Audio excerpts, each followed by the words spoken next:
আলহামদুলিল্লাহ, সুবহানাল্লাহ। সকলে স্বতঃস্ফূর্তভাবে প্রাণ খুলে মন খুলে সকলেই আল্লাহর আলিশান দরবারে পবিত্রতা ঘোষণা করি, সকলেই বলি সুবহানাল্লাহ। সকলে আল্লাহর আলিশান দরবারে শুকরিয়া জ্ঞাপন করি, সকলেই বলি আলহামদুলিল্লাহ। সকলে আল্লাহর আলিশান দরবারে আর একবার শুকরিয়া জ্ঞাপন করি, সকলেই বলি আলহামদুলিল্লাহ। বিসমিল্লাহির রহমানির রহিম। ওমা আরসালনা আলাইকা ইল্লা রাহমাতাল লিল আলামিন। জগৎ সমীর রহমত স্বরূপ হিসেবে আল্লাহ সুবহানাহু ওয়া তাআলা সৃষ্টি করেছেন আল্লাহর হাবিবকে। আল্লাহর হাবিবের প্রতি সকলেই মিলে স্বতঃস্ফূর্তভাবে মন খুলে প্রাণ খুলে দরুদ ও সালাম প্রেরণ করি, সকলেই বলি সাল্লাল্লাহু আলাইহি ওয়াসাল্লাম। একটু জিকির করি বিসমিল্লাহির রহমানির রহিম। লা ইলাহা ইল্লাল্লাহু মুহাম্মাদুর রাসূলুল্লাহ সাল্লাল্লাহু আলাইহি ওয়াসাল্লাম। আল্লাহ আল্লাহ আল্লাহ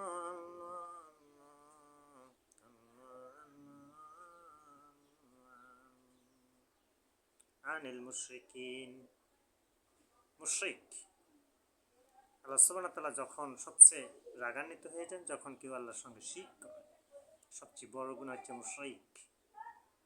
আনাল মুশরিকিন, আমরা মুশরিকিনদের সঙ্গে থেকে এড়িয়ে চলার চেষ্টা করি, কিন্তু মন থেকে প্রাণ খুলে কখনো হিংসা করা যাবে না, অহংকার করা যাবে না। আনাল মুশরিকিন, মুশরিকিনদের সঙ্গে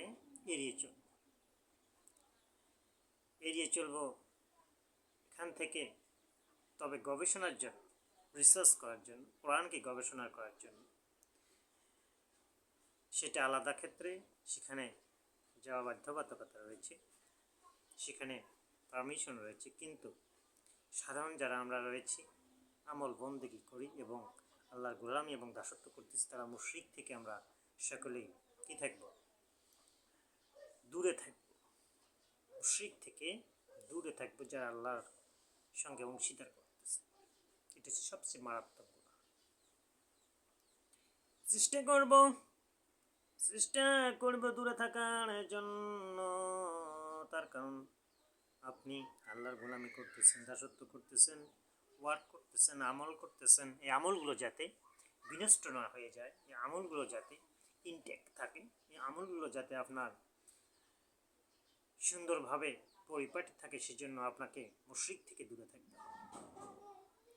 এই মুশরিক যারা আল্লাহর সঙ্গে শিরক করতেছে,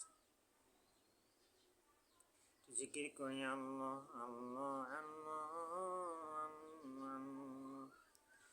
লা ইলাহা ইল্লাল্লাহু মুহাম্মাদুর রাসূলুল্লাহ সাল্লাল্লাহু আলাইহি ওয়াসাল্লাম। পাক পাঞ্জাতনের মিনিংটা কি? শব্দটার অর্থ আমাদেরকে জানতে হবে। হরফ ভিত্তিক, লেটার ভিত্তিক, অক্ষর ভিত্তিক শব্দগুলোর সঙ্গে সংস্পর্শ রেখে সুন্দরভাবে নিজেকে নিয়োজিত রাখতে হবে। সবসময় মনে রাখতে হবে যে পৃথিবীর শ্রেষ্ঠতম সফল মাখলুকাত হিসেবে আল্লাহ আপনাকে আমাকে সৃষ্টি করেছেন, বিবেক সেট করে দিয়েছেন। সেই জন্য আমাকে আপনাকে স্থির মস্তিষ্কে ইন্নাল্লাহা মা'আস সাবিরিন, ধৈর্য ধারণ করে সুন্দরভাবে মুরাকাবা মেডিটেশন করে আপনার জীবনটাকে অতিবাহিত করতে হবে। এটি হচ্ছে মূল বিষয়। আপনার পাক পাঞ্জাতন কাকে বলে? আজকে পাক পাঞ্জাতন সম্পর্কে আলোচনা করার প্রয়াস রাখবো ইনশাআল্লাহ। পাক শব্দের অর্থ হচ্ছে পবিত্র, নিট অ্যান্ড ক্লিন, পরিষ্কার, একবারে সুন্দর, ফ্রেশ, পবিত্রতা, মহাপবিত্রতা।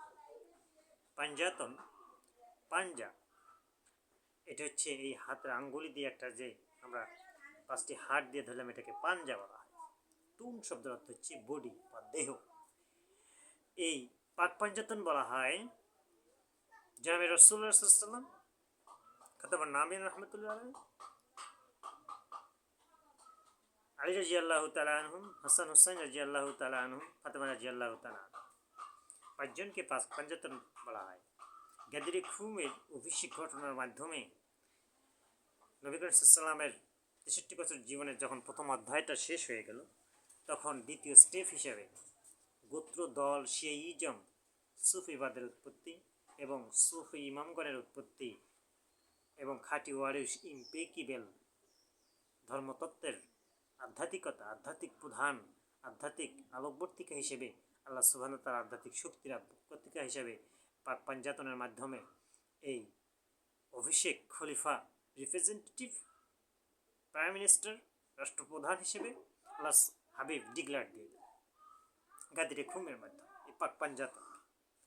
ঠিক এই পাক পাঞ্জাতনের গাদিরে খুমের মাধ্যমে যখন ডিক্লার দিয়ে দিলেন, তাহলে কিয়ামতের আগ পর্যন্ত পৃথিবীতে কিয়ামতের আগ পর্যন্ত এই পাক পাঞ্জাতনের ওয়ারিশগণ, খাঁটি ইমামগণ, খাঁটি সুফি সাধকগণ, খাঁটি কর জারি প্রাপ্ত আল্লাহর ওয়ারিশগণ সারা বিশ্বব্যাপী রাষ্ট্রপ্রধান হবে, অ্যাম্বাসেডর হবে বিভিন্ন গুরুত্বপূর্ণ স্থানে।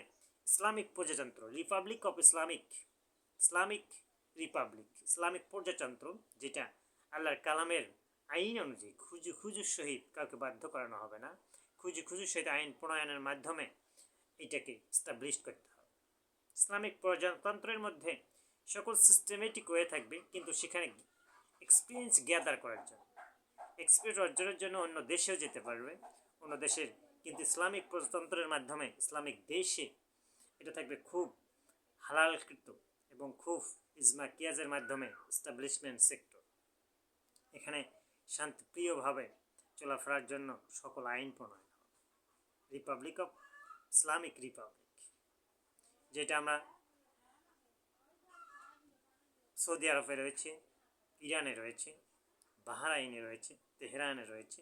এভাবে আল্লাহর খাঁটি ওয়ারিশগণ রিপাবলিক হিসেবে ইসলামিক প্রজাতন্ত্রের প্রধান হিসেবে দায়িত্ব অর্পণ পাবেন, কল্প জারি প্রাপ্ত। আর এইটাই এক্সপিরিয়েন্স গ্যাদারের জন্য সারা বিশ্বব্যাপী 230টা দেশ রয়েছে। কীভাবে মানুষকে ইমানের দিকে আনা যায়, কীভাবে আল্লাহ করা যায়, কীভাবে নেককার করা যায়, এটার জন্য তারা তখন চিন্তা ভাবনা করবে এবং সারা বিশ্বব্যাপী বেলায়েত দেবে। এটা হচ্ছে ইসলামিক রাজনৈতিক সম্প্রদায়ের মূল থিওরি এবং মূল মতবাদ। সেজন্য এখানে আধ্যাত্মিক শক্তি, যেহেতু আল্লাহ সুবহানাহু ওয়া তাআলা আধ্যাত্মিক শক্তির দরবারটি দিলেন মুহাম্মদুল বারি ওরফে সুফি বারি, এবং দীর্ঘ 7 বছর ধরে সুফি ইমাম হযরত মুহাম্মদ রফিকুল ইসলাম বিপিনকে এলামে মনে জাগ্রত দর্শনের সব কিছুতে কারামত রহমত দান করলেন। সেজন্য খাঁটি ওয়ারিশ হিসেবে আমরা আল্লাহর গোলাম রাসূল সাল্লামের গোলাম হয়েছি, খাদেম হয়েছি পাক পাঞ্জাতনের, এবং উম্মুল মুমিনিনদের সারা বিশ্বব্যাপী বিলায়ের জন্য আমরা একে অপরকে সহযোগিতা করব। সম্মানিত হাজিরিন, তাহলে আমরা পাক পাঞ্জাতন সম্পর্কে আজকে রেডি হয়ে গেলাম, ক্লিয়ার হয়ে গেলাম, প্রস্তুত হয়ে গেলাম। এখানে সবসময় এলাহাম তুলব, মনে জাগ্রত তুলব, জিকির এবং নামাজ কায়েমের সঙ্গে স্বতঃস্ফূর্তভাবে পাক পাঞ্জাতনের বিষয়টি জানব। সম্মানিত হাজিরিন, এই আরবি